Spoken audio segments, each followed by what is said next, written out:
family ties. One of the things that I think are most common to destroy family ties are family vacations.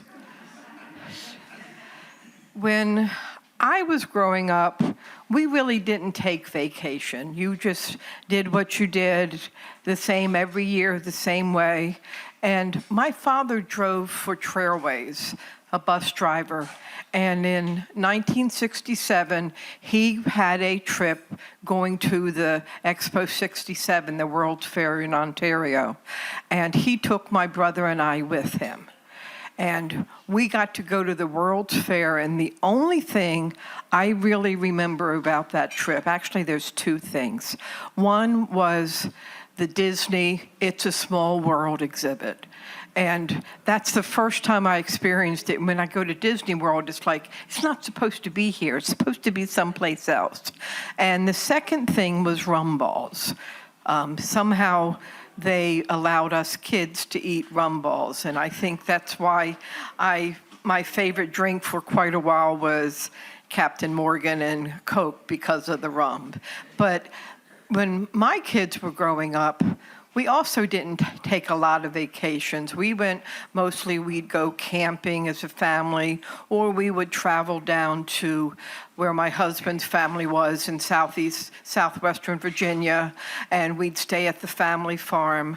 And probably the most memorable memory my kids have of being at Aunt Reenie's was getting up for breakfast, and the bull that was supposed to be in the pasture was standing and looking in the kitchen window.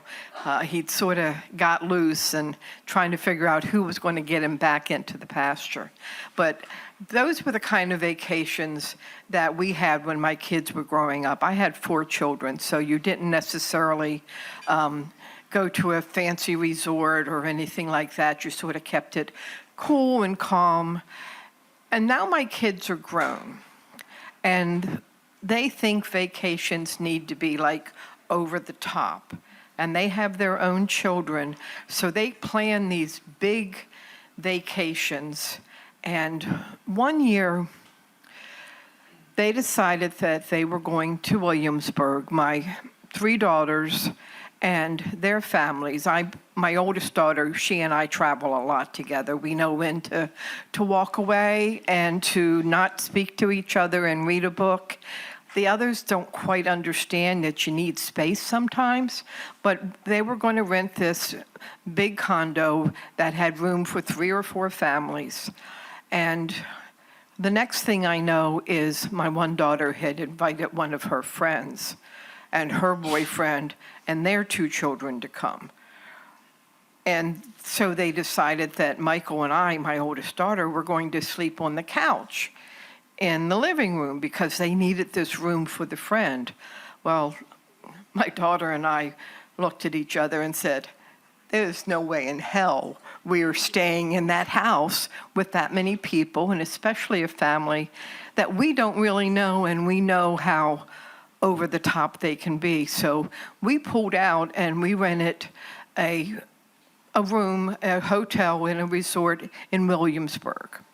And somehow their trip fell apart and they didn't go. So we went to Williamsburg, which wasn't our idea, and it was over the 4th of July weekend. So we are staying in this resort, and it has 2 pools. It has a pool where kids are allowed to swim, and then it has an adults-only pool. And on the 4th of July, there was going to be fireworks all around Williamsburg. So everybody sort of left the pool area and left the hotel to go find places to watch the fireworks. Well, we were in the pool, and you could see the fireworks going up over top. So we were laid back floating in the pool during our vacation, just the 2 of us. Well, a couple of years later, it was also over the 4th of July weekend, where somehow they got together with this idea that we were all going to go camping at Assateague. It was a week like this week is supposed to be, the weather absolutely horrible. camping. Assateague, they have these big old flies that, literally horse flies that they try to eat you up. And so we were there and we were camping. And the one night, my daughter and her husband were grousing at each other, let's say that. And he decided we weren't having a campfire that night. We weren't going to do the marshmallows and the s'mores and all of that. So they went to bed early, only they didn't go to bed. They argued the entire night. And of course, in tents, you can hear everything that's going on. And we had decided, my daughter and I were going to make breakfast for everyone in the morning. We got up and I declared I had a headache and we needed to go home. We packed up all the food and we left because there was no way we were going to spend another moment listening to them argue. And family ties, yeah, I'm going to Washington with all of them in a couple of weeks to go to a Earth, Wind, and Fire concert. I can't miss out on the concert, but I'm really wondering what the rest of the weekend is going to be like.